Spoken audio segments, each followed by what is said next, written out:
Hey everybody, this is Stan Wangland and welcome to Just Thinking 2022. Just for a reference point, today is February 27th, 2022.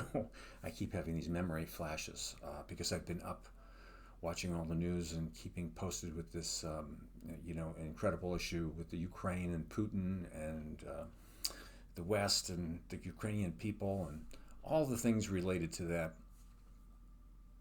So I appreciate very much those of you who are, tuning into the show there, whether it be a couple of people or hundreds of people, whatever. And especially to all the people on Twitter who've been very, very, very nice, dropping the shows there and getting a lot of feedback from people. If you like this show, as I've explained in my trailer, Just Thinking 2022 is an extension of an original podcast that I had for a couple of years that was very successful. And we're starting right from the ground floor and experimenting, with just a few things. The show is raw, live, no frills attached to it, and very real. So I hope there's a market for that. But more importantly, it's just good to be heard and to get your nice comments and support. If you like the show, subscribe, hit the like button, hit the notification. You can get shows, and that would be wonderful. But today, one of the things that I wanted to talk about is in all the terrible tragedy, again, of the Ukrainian people, just sitting around living their lives and having this terrible thing happen. I don't mean to be repetitive. I've had, like many, many other people, been so concerned for several years about the position of our government in relationship, meaning the United States government, in relationship to the Ukraine, particularly in my case under President Trump. And it was one of the reasons that he was impeached a second time for allegedly putting pressure on the Ukrainian president or prime minister. You'll have to forgive me with that. And, looking to get dirt on his political opponent, meaning Joe Biden, and withholding Ukrainian aid, soft pedaling things for Putin and his Russian buddies. Just a disgrace when Trump was president here, undermining NATO. And people like myself were so concerned, saying, are you crazy? You want to talk about why we're in the situation we're in today? Don't blame President Biden. Don't blame, many other people who warned against that, mostly on one side of the aisle, but also on the other side of the aisle. Blame people for political contributions, for following a cult leader and everything else like that, for people who blatantly did not have the interest of our country, meaning the United States, did not have the interest of the Ukraine at heart, but were strong arm men or racketeer kind of people, dishonest politicians of the first order, in my humble opinion, which tied right into Putin's plans. And of course, the bromance between Trump and Putin and, different members of our Congress and everything. It's come home to roost here now for the Ukraine. In every crisis, there's an opportunity. And the wonderful opportunity that I see right now is the incredible strength and the lesson that the Ukrainian people are teaching the world and the Russians, regardless of how much power and pressure that the Russians are going to lay on the Ukrainian people. They're nevertheless really showing us a lesson here in what it means to do the right thing, number one, which can be impossible to do sometimes, but also the responsible thing. So big praise to that. And it's also turning over the rocks, as it were, and seeing the worms and maggots crawl out. And speaking of maggots, just a few days ago, maggots, my symbolic maggots like Mike Pompeo, a disgrace as a Secretary of State and former West Pointer, General Flynn, taking money from the Russians years ago, Tucker Carlson, all these people being retweeted on Russian television and things like that, which directly convert to the deaths and harm of people in the Ukraine. And my son just came back from, my grandson, who's in the military, was just assigned to NATO maneuvers in Poland not a while ago, a few months ago, just came home and is, scheduled to rapid deploy again.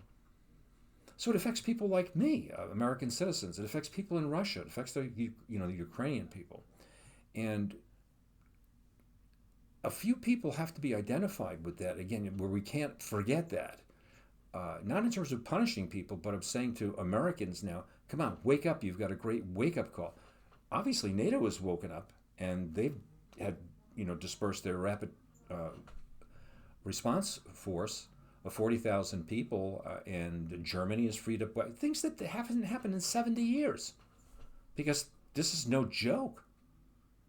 You've got Putin saber rattling, in the background, because he's obviously not popular in Russia for this, and the Russian move has not worked out anywhere near he expected it.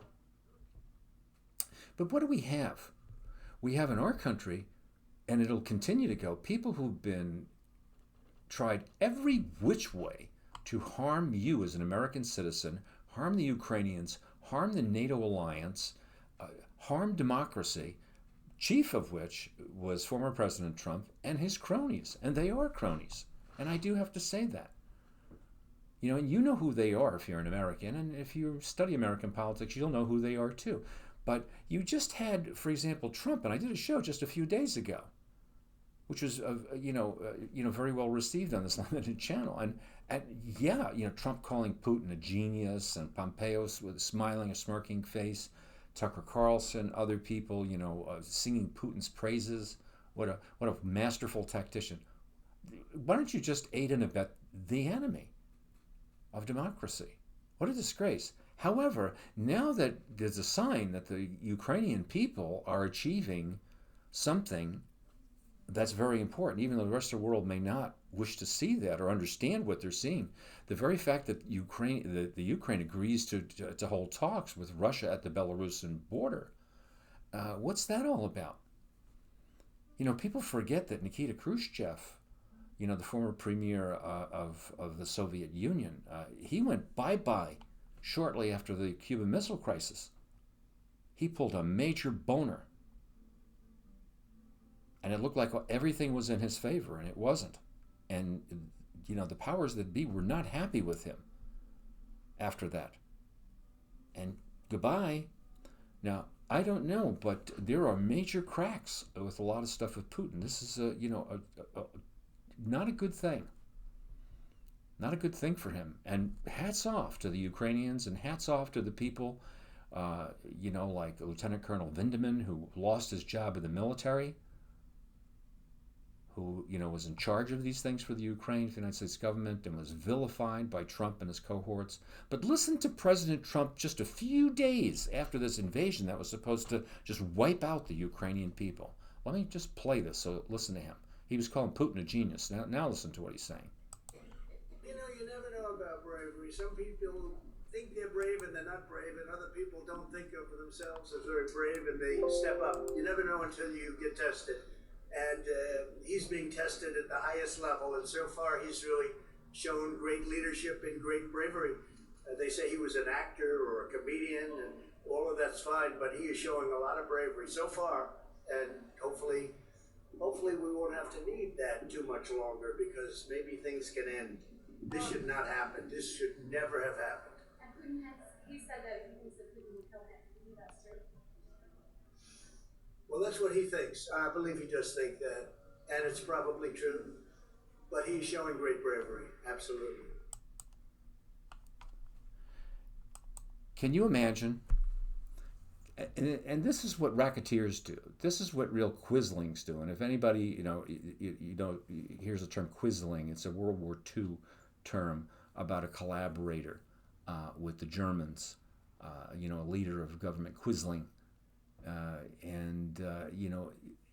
You had it in France. People were executed over it. People had their heads shaved over it. This guy is shameless. Now, and these are the little signs. Like if you read things, oh yeah, he's very brave. You never know, but I hope it goes on. You see, he hopes it goes on. So if his brother Vladimir Putin, starts moving in the direction where he's going to be the big winner again or something like that, or it's a person for a win for him, he can say, well, I said Zelensky was brave and blah, blah, blah, blah, like this. What's my point of this show? Hats off to the Ukrainian people. Hats off to the Ukrainian government. Amazing with what they're doing. We have skin in the game for this, although I don't think that people realize it.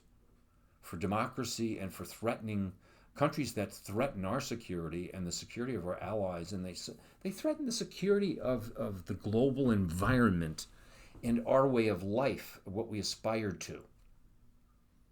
And in the silly world that we live in, for the most part, of alternate realities and inability to accept what is, or extrapolate information and move with it as new information comes in, and realizing we're not going to be right with everything, but we have to cope with things. This is a good thing, and I think President Biden should be commended instead of not. And this is not a partisan thing. I'm actually glad he's there, and his age and his experience and what he's seen. Because let me tell you, this is not a time where we should have gone in gunslinging. Ukraine didn't need that. The world doesn't need that. That could make the situation worse. Marshalling, along with our allies and the European Union and the rest of the world, the level of sanctions, the mental set that this is not where we want to move forward, and Russian people seeing that, and other things. These are the things in the intermediate and long run that are going to pay off. You don't only think about the wars, strategic, tactically. You also have to think about things like this strategically. So there's a lot of potential for good things going on, and for people to see how important NATO was, and how important democracy was, and how absolutely ruthless that Putin can be, and how absolutely un-American and dishonest in a dangerous way politicians here are and elsewhere in the world who have no vested interest in democracy. They have no interest in that. They have no interest in you or me or the common man. They have interest in this: money, power, ego, narcissism.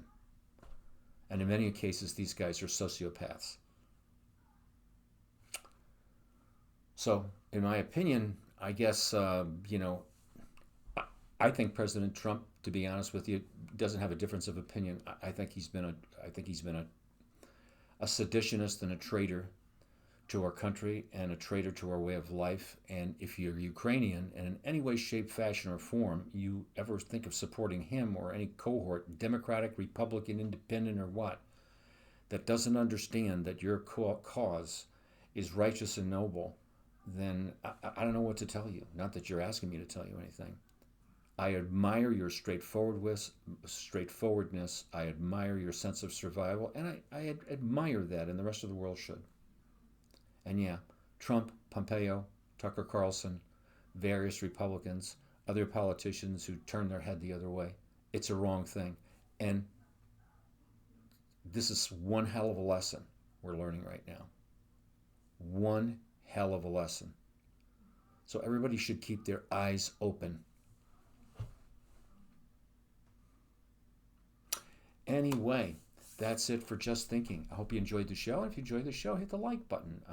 Subscribe to the channel, and or make a comment. If you think it stinks, then turn it off and let me know what you didn't like. And if there's other topics that you'd like to hear from me about, and my particular point of view, let me know. Okay? Well, have a good one. Bye-bye now.